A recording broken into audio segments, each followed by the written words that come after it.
All right, in this video, we're going to witness pro skater Tony Hawk trying his dear best to process Bert Kreischer's mental gymnastics. Yeah, it's going to be real hard. That's what she said. Let's go ahead and check out this train wreck. Bobby Lee, roll the goddamn footage.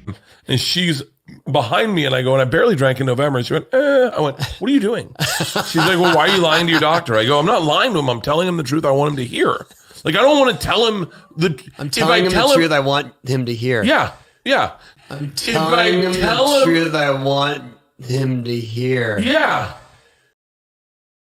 So if my liver enzymes are up, I want him to think it's my medication and not my drinking.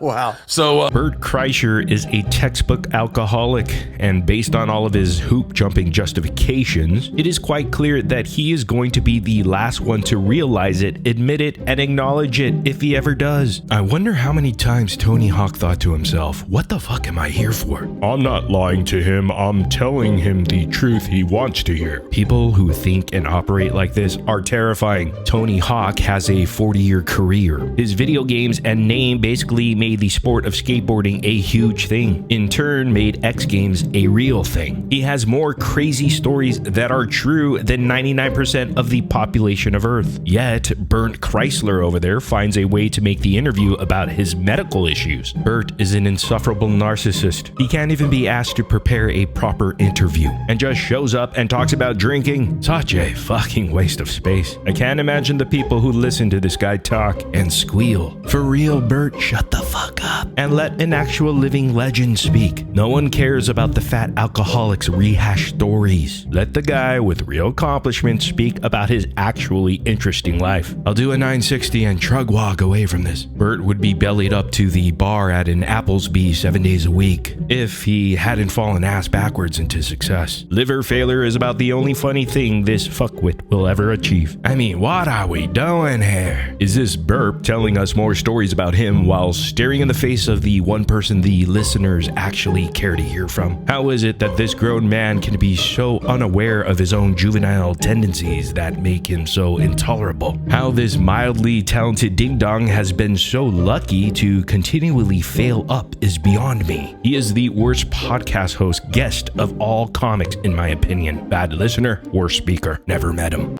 Telling him the truth I want him to hear. Like, I don't want to tell him I'm telling him the truth I want him to hear. Yeah. So if my liver enzymes are up, I want him to think it's my medication and not my drinking.